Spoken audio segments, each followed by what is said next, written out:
माँ, आज मेरे फ्लोर पे किसको लेके आए थे आप? क्यों? तुम्हें कोई दिक्कत?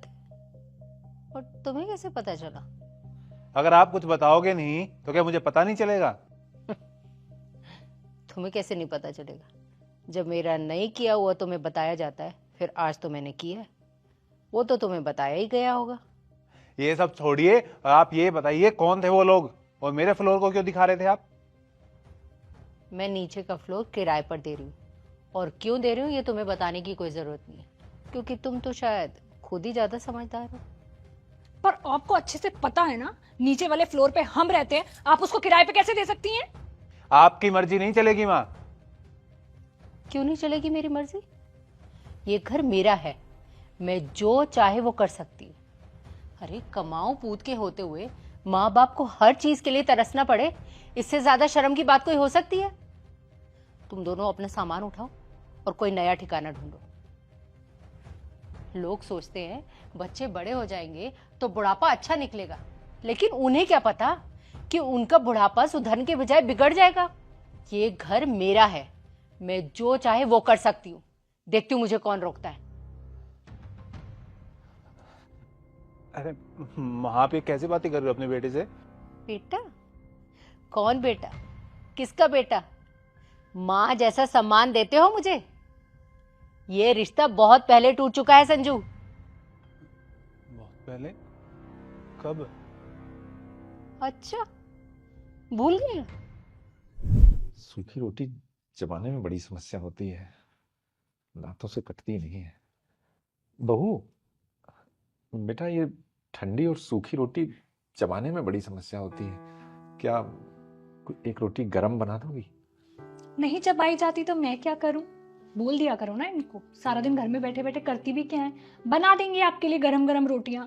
और वैसे भी पापा जी, मैं आपकी यहाँ पे नौकरानी नहीं लगी हुई हूँ कि सारा दिन रसोई में खड़े होके आप लोगों के लिए गरम गरम फुलके सेकती रहूं।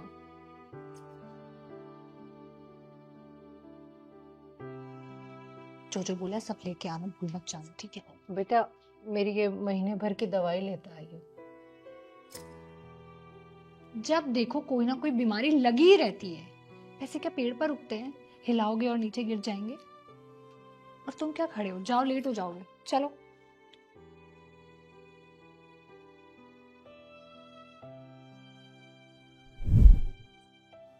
माँ, उसके लिए मैं आपसे सॉरी बोलता हूँ।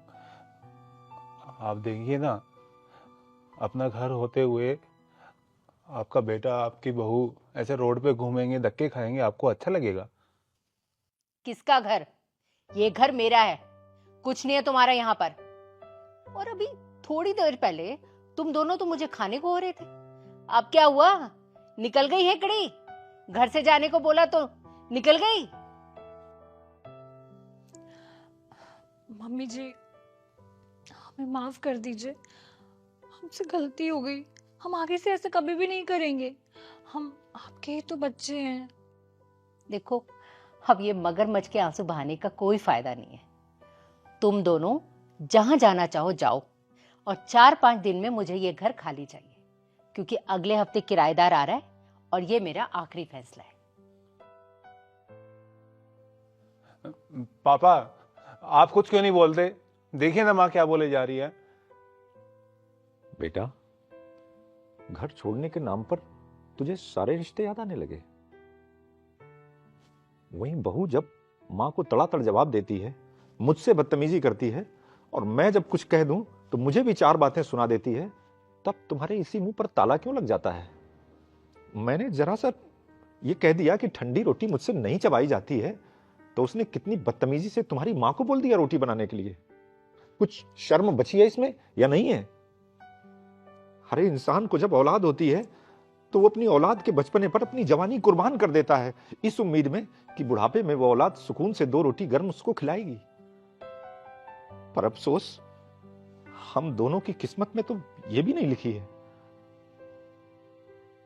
दवाइयों के लिए बोलो तो पैसे क्या पेड़ पे लगते हैं, ये ताने सुनाए जाते हैं, और वहीं खुद ऑनलाइन कंपनियों का डिलीवरी बॉय आए दिन इसका सामान लेके दरवाजे पर आता है। तब कौन से पेड़ से पैसे आ जाते हैं?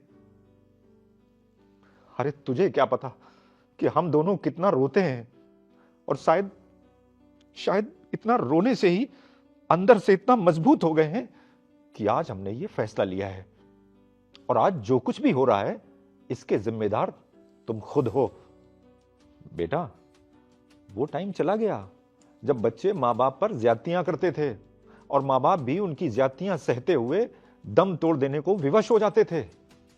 हम आज के जमाने के माँ बाप हैं, नाजायज नहीं बर्दाश्त करेंगे, जितना सहना है उतना ही सहेंगे। अनावश्यक गुलामी सलामी हमसे नहीं होने वाली। अरे, महीने का 25,000 रुपया किराया आएगा, हम दोनों का खर्च बड़े आराम से चल जाएगा। सुकून से इज्जत की 2 रोटी खाएंगे और शांति से रहेंगे। और तू भी किसी मुगालते में मत रहना, जाओ और जाकर अपना ठिकाना ढूंढना शुरू कर दो।